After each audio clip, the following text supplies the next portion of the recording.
नमस्कार. श्री स्वामी समर्थ. अक्कलकोटमध्ये गेल्यावर बऱ्याच ठिकाणी आपण वटवृक्षाचे दर्शन करून निघून येतो.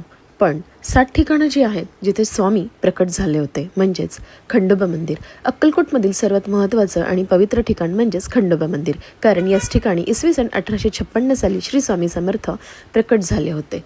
ते कुठून आले, कोण आहे हे कोणालाच माहिती नव्हतं. पण त्यांच्या तेजस्वी डोळ्यांमध्ये एक दिव्य शक्ती तिथे दिसून आली. त्यानंतर चोळप्पा मठ, भक्ती आणि विश्वास यासाठी.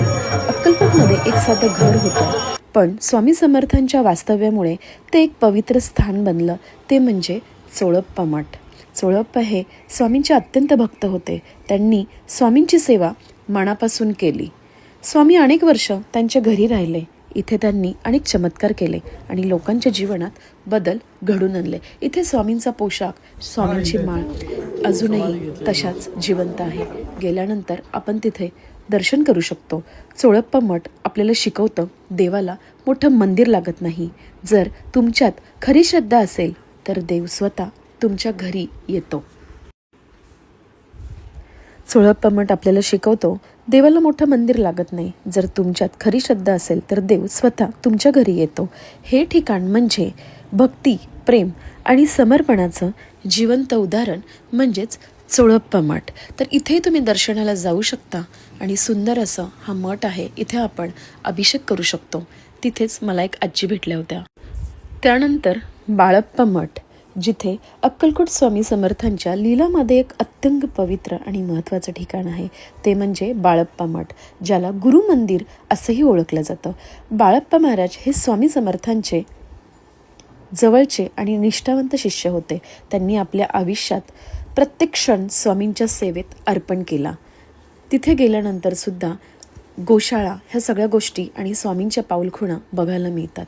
आणि त्या पाऊलखुणांचं दर्शन करून नंतर आपण गोशाळेत जाऊ शकतो. तिथे आपल्याला हवी असलेली रक्कम देऊन आपण गोमातांचं रक्षण आणि सेवा करू शकतो. तर असा हा बाळप्पा मठ आहे. अजूनही स्वामींच्या पाऊलखुणा तिथे जिवंत आहे. तिथेही जाऊन आपण दर्शन आणि गोमातेचं दर्शन ह्या दोन्ही गोष्टी करू शकतो. असा हा बाळप्पा मठ प्रसिद्ध आहे. नक्कीच जा. अक्कलकोटमध्ये असंही एक ठिकाण आहे जिथे स्वामी समर्थांनी समाजाला एक खूप मोठा संदेश दिला. ते ठिकाण म्हणजे पवित्र मस्जिद. स्वामी समर्थ हे हिंदू धर्मापुरते मर्यादित नव्हते, ते सर्व धर्मापलीकडचे सुद्धा होते. असे सांगितलं जात आहे, स्वामी स्वतःच्या मस्जिदमध्ये गेले आणि तिथल्या मुस्लिम बांधवांशी संवाद साधला. त्यांच्या वागण्यात कधीच भेदभाव नव्हता, ना हिंदू ना मुस्लिम. त्यांच्यासाठी प्रत्येक भक्त समान असा होता. हे तर खरंच आहे आणि आजही आपण तिथे जाऊ शकतो. त्यानंतर वटवृक्ष मंदिर, मुख्य वास्तव्य जिथे स्वामींचं होतं.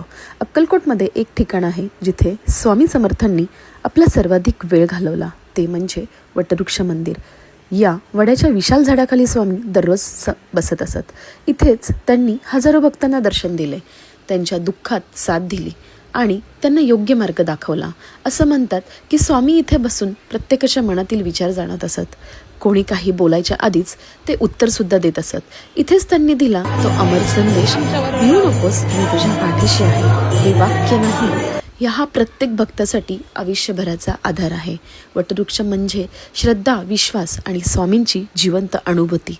आजही हजारो लोक इथे येतात आणि रिकाम्या हाताने कधीच जात नाही.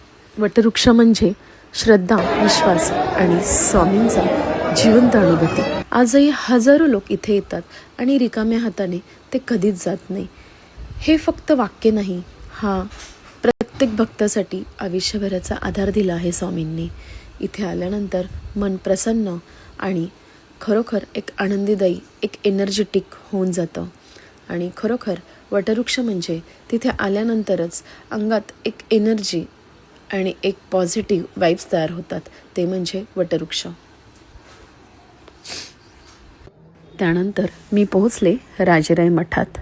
अक्कलकोटचे राजा देखील स्वामी समर्थांचे मोठे भक्त होते. त्यांनी स्वामींवरती अपार त्यांची श्रद्धा होती. राजेराय मठ हे त्या नात्याचं प्रतीक आहे. स्वामींनी राजालाही मार्गदर्शन केलं आणि दाखवून दिलं. त्यांची दृष्टीने सर्वजण समान होते. राजा असो किंवा सामान्य माणूस असो, हे ठिकाण शिकवलं जातं नम्रता, आणि समानता हाच खरा धर्म. आणि इथे सुंदर सोनचाफ्यांनी पूर्ण मंदिर सजवलं होतं. आणि अशा ठिकाणी नक्कीच तुम्ही व्हिजिट करा आणि दर्शनसुद्धा घ्या. राहण्याची आणि जेवणाची उत्तम सोय आहे राजेराय मठामध्ये. तुम्हाला हा व्हिडिओ कसा वाटला, आवडला असेल तर लाईक करा, शेअर करा आणि कमेंटसुद्धा करा. आणि तुम्ही अक्कलकोटला नक्की या. धन्यवाद.